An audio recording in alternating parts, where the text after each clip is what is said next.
Hey guys, what's up? Evrelia here. This is a quick overview of the Norushen encounter on the PTR. This isn't a formal guide to the fight, it's more a rundown of his abilities, how to defeat the fight based on what it is on PTR, and it might change before the fight actually goes live because things often do with PTR. But if nothing else, this should give you a good rundown of the fight. So at the start of the fight, an amalgam of corruption is going to spawn.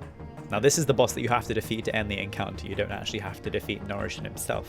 Norushen uses a corruption mechanic. As a player, you'll have a power bar which displays your current corruption level. You start with 75 corruption and this can go up to 100 or it can go down to 0. The more corruption you have, the less damage you'll do to the boss, and at your starting corruption of 75, you'll deal around 31% less damage to the boss. Now this does not affect the damage you deal to the adds, so you'll still deal full damage to all the adds in the fight, and there are quite a few. The boss himself has a few simple abilities. He has a stacking tank debuff that does massive weapon damage and it stacks up and up and up, so you need to just do tank swaps to avoid this. He also does pulsing AoE damage to the raid every couple of seconds. Now this starts out as a manageable 75,000 damage, but as his health gets lower and lower, the damage is also going to go up, and at the end of the fight the damage he deals is actually quite insane to the point where we couldn't actually out-heal it, so it's pretty nasty. He has a spinny beam thingy called Blind Hatred, very similar to Immersius or the Lurker below, or the tons of other bosses that have used this mechanic in the past. He'll spin it around in a semicircle, doing high damage if you touch it. You can jump through it and not get killed by it, but it's a good idea to generally avoid it. It moves in a random direction, so it's possible you won't even need to move to dodge it at all. Now at the sides of the room are two purifying lights. Now they're really hard to see, but if you mouse over them you'll get a little cogwheel effect, so you'll know they're there. These appear periodically throughout the fight, and if a player clicks on it they'll get transported to their own realm and the purifying light will disappear temporarily. Now once you're inside the realm you're phased out from all other players and you're in your own little realm.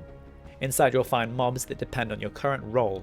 As a healer when you go inside, you'll encounter a greater corruption and several NPCs. The NPCs deal more damage the more health they have, so if you heal them up, they will DPS the mob down faster, which is probably the way Blizzard intended for you to do it.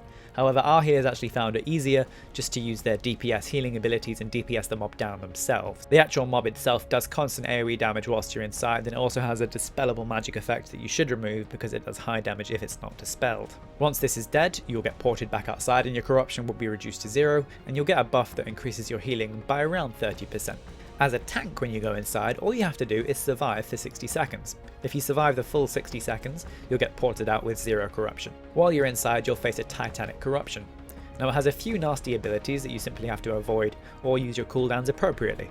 It has a frontal cone attack called Titanic Smash, and you can dodge this. It has a stacking dot that he'll place on the tank that you just have to heal through. He has an interruptible ability called Hurl Corruption, so just use your interruptibility and you'll avoid the damage it does. And he has two other abilities, and these can't really be avoided in any way, so you just need to use your cooldowns properly and use your defensive abilities as necessary. Now finally is the DPS challenge, and handling this is slightly more important.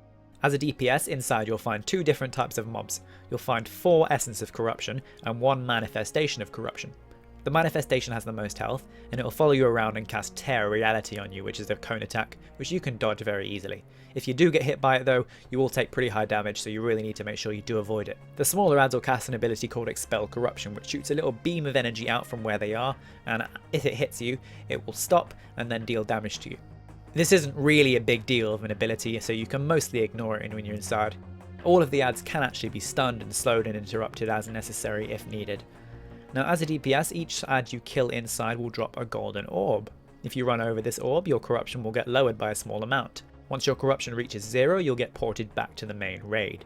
You need to kill a total of 4 ads to purify yourself if you're at the starting amount of 75, or 5 if you're on for 100% corruption. However, every time you kill an ad inside, it will actually respawn outside with more health. Now this isn't a problem unless you kill them all at the same time, because your raid will become rapidly overwhelmed with ads. Only ads from the DPS challenge will do this. Now the small adds aren't too big a problem since they can be kept stunned and interrupted fairly easily, and the attack they do, Essence of Corruption, can actually be soaked by pets if you put them in front, because they only damage the first target they reach. However, if they reach the boss, it will increase his damage dealt by 5% for 15 seconds, so make sure that you interrupt Essence of Corruption as much as possible and kill them whenever they're up.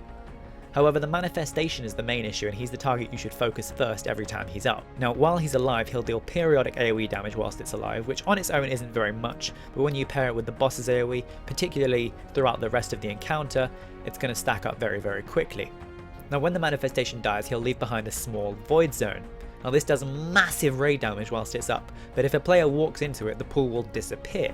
However, the player that does walk into it will gain corruption as a result of walking into it, and if multiple players are on top of the pool when it spawns, it will despawn, but all the players inside it will gain the corruption. So you need to make sure that one person is assigned to pick up the pool and gain the corruption. Don't have multiple people standing underneath the mob as it dies, or you'll be screwed with corruption.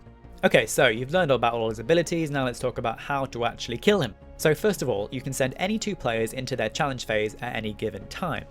Never send 2 DPS down at once because you don't want to have to deal with 2 sets of ads spawning outside because your raid's just going to get overwhelmed way too quickly. Whenever the big ad is killed inside and spawns outside, you need to immediately have it picked up by the tank and killed. You can keep it stunned until dead if necessary, but make sure you're not standing underneath it as it dies unless you're the person assigned to soak the pool. The smaller ads aren't really an issue, but ads should always be your focus when they're alive, so do focus and interrupt them and kill them as much as possible. Your raid can mostly stack up directly behind the boss, but do take care whenever the cutter beam spawns to move away from it quickly, and take note of which way it's moving, because you may not need to move at all from it, because if it goes the other way it won't reach you. In addition to that, don't stand underneath the big ad when it dies unless you're the one soaking the pool. Now we assigned the person to soak the pool would vary depending on when they were going to go into the challenge realm. For example, if someone was about to go into the challenge realm, they would get their corruption reset whilst in there anyway, so it makes sense for them to soak a pool just before they go in if possible.